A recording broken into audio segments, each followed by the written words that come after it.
You probably don't know, but your nervous system has financial comfort zone. Imagine Sandra wants to make 10K a month and she has visualized it. She even journaled about it and she probably written, I am open to receiving 10,000 a month.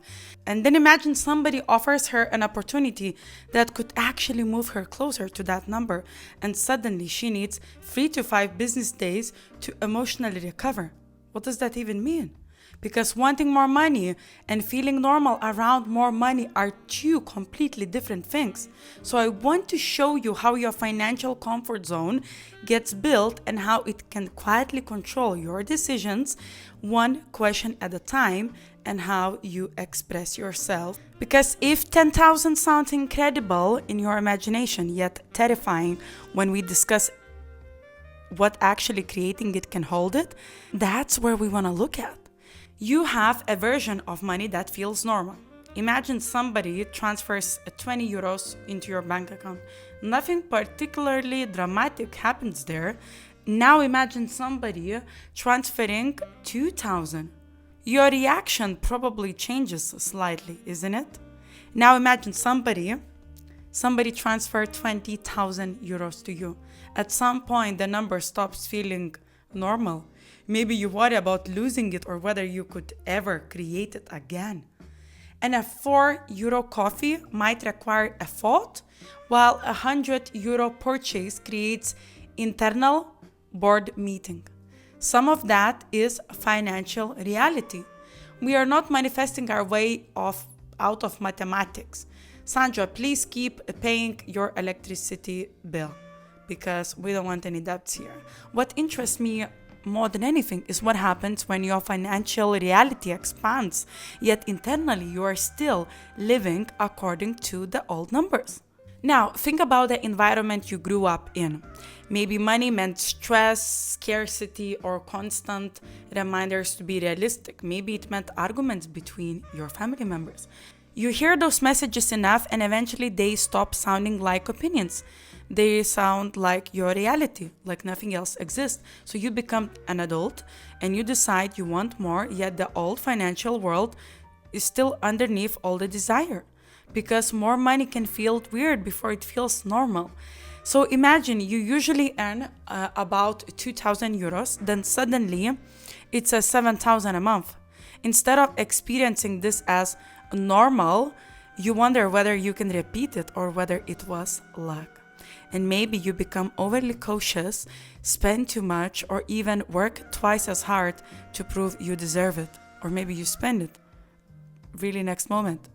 And that is your financial comfort zone, the range your mind has learned to recognize as normal for you.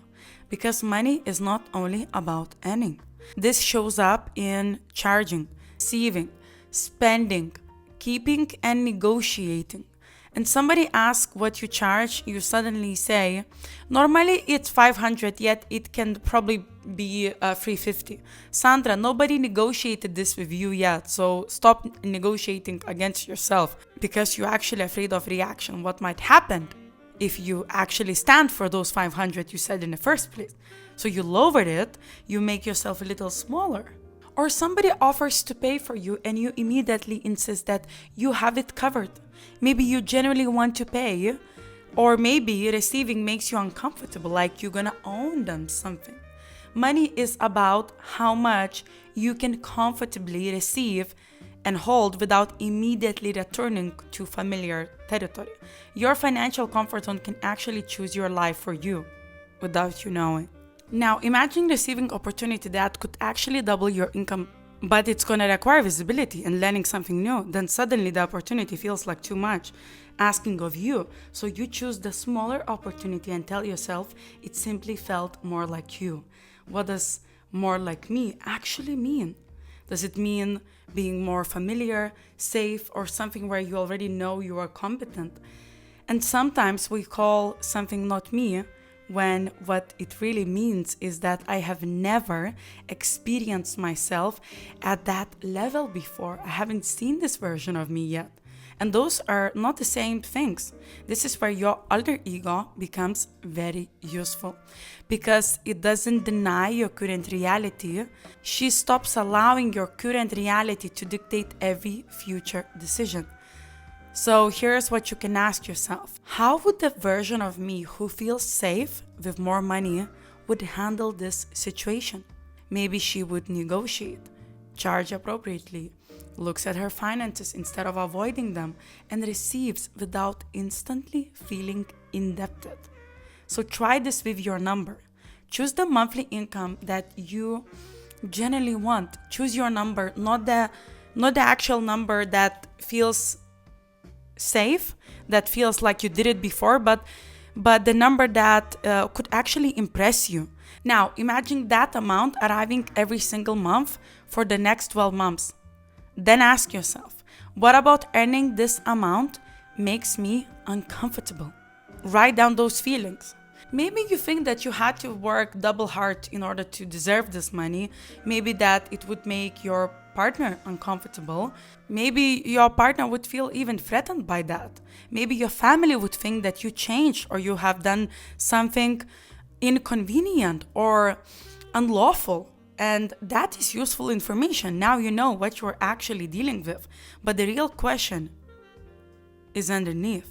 Your financial comfort zone is not necessarily the amount you want. It is the amount around which you can become normally without shrinking, performing, immediately spending it, desperately holding it, or apologizing for wanting it. If the amount you want is much bigger than the amount that feels normal, that doesn't mean that you are not meant for that. It means that you have somewhere to expand, something to work on. And eventually, more money often requires and always requires more visibility. People need to know that you actually exist, what you do, what you think, what you can actually offer, and people will have opinions about you. Either you do something or you don't.